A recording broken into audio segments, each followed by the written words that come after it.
Now that was goddamn intense, and I loved it. Tells us Zestiria the Cross going in with all the animation skills. God damn you, Ufotable. Seriously, just when Ufotable animated this scene in the game, it looked so damn good. With Sorey jumping down off the mountain, turning into Edna's Kamui form, smashing the ground. Oh man. So damn good. They animated so many cool attacks in this one. You had Calamity Flame going out. You had Arrow Rain. Oh man. Oh, it looked so good. It really blew my mind how much effort they put into this one. I mean, there was a bit at the beginning that was pretty bad CG, coming back to those rocks in like episode 2 that weren't animated properly. They were bad 3D and didn't move properly. We only had like 2 seconds of that. Just at one point when you had Ian showing up on a horse. And Ian's a really cool character, the Archer girl. I don't remember having ever seen her before. But as soon as she showed up, like, she brought this breath of energy to the scenario. Because she was so cute, she was so innocent. She was having that little conversation with her childhood friend about how her breasts have gotten bigger, apparently. That was so hilarious. Her, like, grabbing the shepherd's hand. And you could tell exactly what they were doing with that. They were giving us that little bit of like a character who was pure and innocent and hasn't been corrupted because shit was about to go down. And it really did go down. Oh man, that battlefield was intense. You had all the malevolence, everything turning brown and the giant clouds above making everything dark and evil looking. Then you had the spirits coming around, like the grudges being born, turning into Hellions as they died. God damn, man. That was so cool.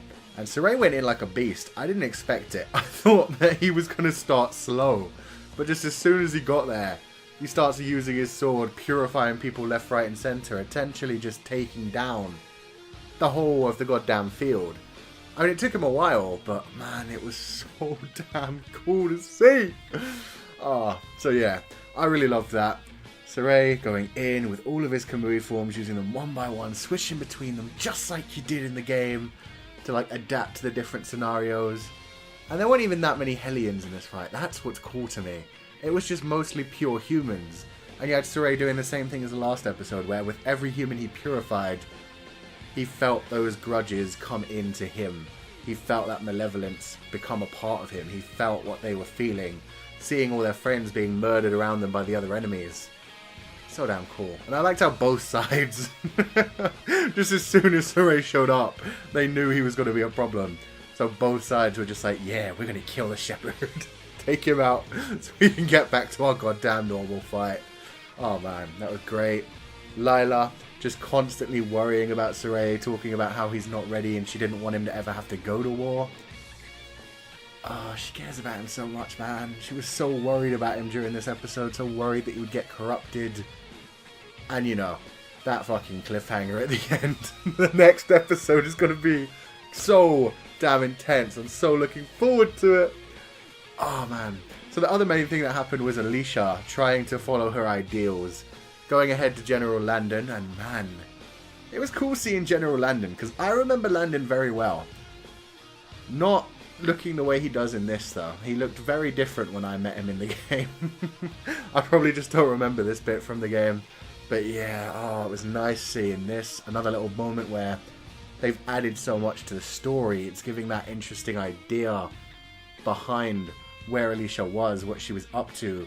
And they've linked like Alisha to Rose. They've got such a little, I suppose the word isn't bromance, but like the girl version of that. Sisterhood kind of scenario. Where they're clearly like starting to be shipped. You've got Rose, who is acting a lot like Obi from Shirayuki Hime, where he's, well, she is straight up like not 100% behind the princess's ideals, but at the same time she's decided she's going to serve her. She's interested to see what kind of path she's exactly going to take, so she's riding this through to the end. And man, her fighting was so damn cool. I mean, Alisha's fighting we've already seen too many times. At the same time, she's using a sword now, which is so much more boring because there's so many people that use swords. I miss her goddamn spear. But Rose, god damn, she's such a beast. I mean, most of this fight, she was just unarmed, kicking people in the head and knocking them out. Oh, I love that so much. It was so powerful looking. Oh, it was so damn cool.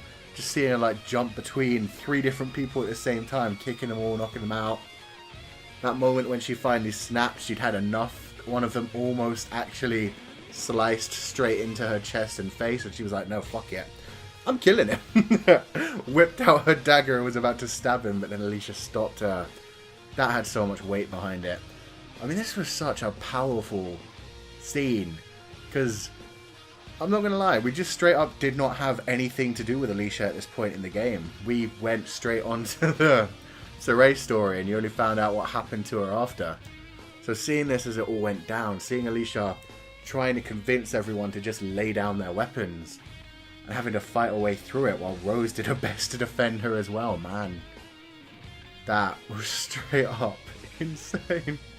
You had the one soldier who actually managed to stab Alisha right after she fucking saved one of his allies, the dick. But I mean, he was so, like, terrified by it, having her blood drip down his sword. And that was not just like a little, small flesh wound kind of thing. There was a lot of blood pouring out of her. It was like pooling on the ground around her. That was so fucked up. And I'm not going to lie, it made me really, really scared.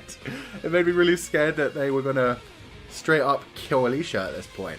So I'm liking this feeling that Ufotable have got going now, where it's clear they are willing to change things, they're willing to work around to different ways of doing things, and so now I am actually scared for Alicia's life.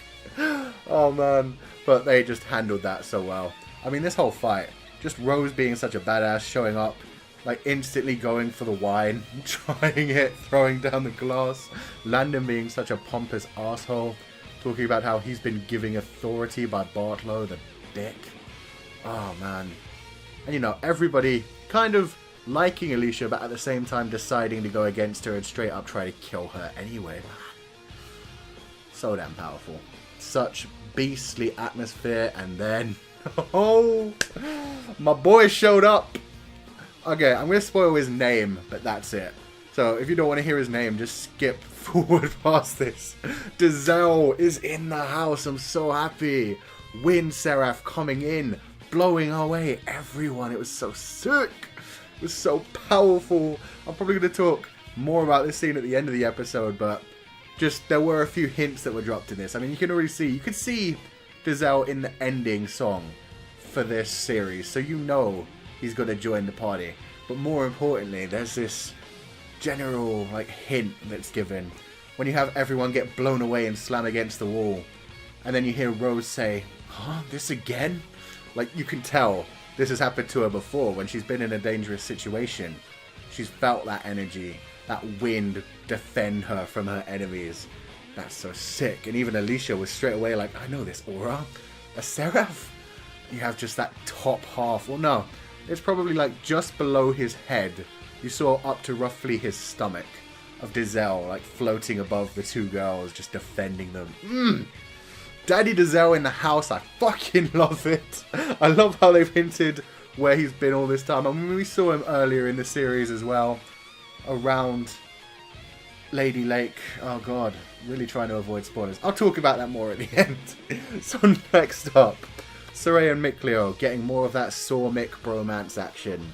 Just right after Sorey and Alisha had their little chat about how neither one of them could sleep and they were worried about what was going to happen. Then you had Sorey and Mikleo making their plans for after the war ended. Oh man, they were so filled with hope. I mean, that scene was animated beautifully as it was. Just as usual when it comes to Ufotable, the glowing effects in night. Oh, so intense. Having them both sit on either side of the tree so that you've got that constant changing between one person and the other, having them look in the two different directions. It was just done so well. And they were saying such nice things to each other. I mean, they haven't gone into nearly enough how big of a geek each one of them is when it comes to ruins. Like, that should be pretty much their primary trait. I guess they just haven't had time because they've been focusing on the main story to get us to this point so far. But man, it was great. It was great having Mikleo just say, when we're done with all this, do you want to go explore some ruins? The idea of taking a vacation because they think they're going to be able to actually end the war in this one day. Oh man, they were so filled with hope. It was so cute. Mikleo just wants to be alone with Sorey. Oh, so amazing. And then, you know, when they did figure out that the whole thing they did, which almost killed Sorey, almost completely drained him, they then go up that little bit of the mountain and discover they haven't dealt with like nearly any of the goddamn battlefield. Like, he's done a ton of work, but there's just so much more of the war going on. He's only purified a little bit of it, and there's no way he's going to be able to purify it all. So that was such an intense ending, especially you got that nice first outline, which you can compare to like the opening. Like, we do see this guy, the Lord of Calamity, in the opening as well. You just have Sorey realizing that he used to be a human, sensing that intense evil. You have even Edna worrying about the aura. So the idea that it's so much more powerful even than Isa and her brother was. God damn, man. So intense. I love it. The next episode is going to be absolutely amazing. So it's going to be the biggest battle we've had in this series. It's going to be like straight battle from beginning to end. I know exactly how they're going to end it. It's going to be amazing. And I'm so glad that at the end of this episode they just straight up confirmed. Not next season, but sometime in 2017. I'm guessing it's just like we heard like when the first 2 episodes released. We heard then that there was going to be a split core with 12 episodes this season and then 12 episodes the next season. But the next season wasn't going to be until winter. So I'm hoping that's what they're going to do and they're just going to leave the one season and then play it. But since they've just said coming 2017 and they haven't confirmed for winter, which they normally would be confirming around now, maybe they're going to delay it a bit more because they're working on Touken Ranbu as well. So yeah, so damn happy. So impressed. Seeing that little glimpse of the Lord of Calamity, just seeing a bit of his outlines, you could work out the general shape of his hair and his body, the big glowing eyes. And the fact that he was as big as a fucking mountain. Which is something that was not in the game, but is going to be incredible in this anime. Especially if you get Sorey like using all of his Kamui forms and like flying around with Lila's fire and Mikleo's arrows. Oh man, that's going to be an intense fight next episode. I'm looking forward to it. And we got the glimpse of Sergei as well, the knight on the Roland side. Just being straight up, like, talking to the other knights about how they'd broken the treaty first and gone behind enemy lines to surprise attack them. Man, just that one knight on the other side, acting the same kind of way as Princess Alisha, trying to get this whole thing to at least go down with honor, if nothing else. Like, he doesn't want to completely stop the war, it seems. It's just straight up, why are you guys attacking them before they've attacked us? We didn't get told to go to war. Meanwhile, everyone around him is just like, oh, it's okay, the politicians will deal with us once we've won the war. They're such dicks, man. So yeah, Sergei and Alisha definitely need to have a chat.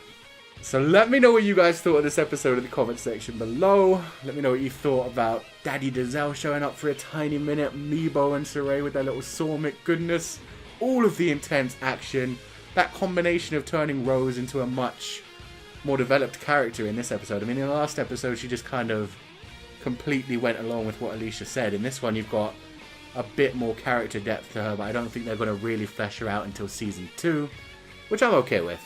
I am okay with that, because she is a pretty simple character at the beginning, just following her ideals, killing who she needs to kill, and so I like that they'll flesh her out. Then, once everything's gone down with the Lord of Calamity, it's going to be intense, man. So yeah, let me know what you guys thought of this episode in the comment section below. If you enjoyed this review, wreck that like button like you mean it, subscribe if you haven't already to see more, and I will see you guys next time.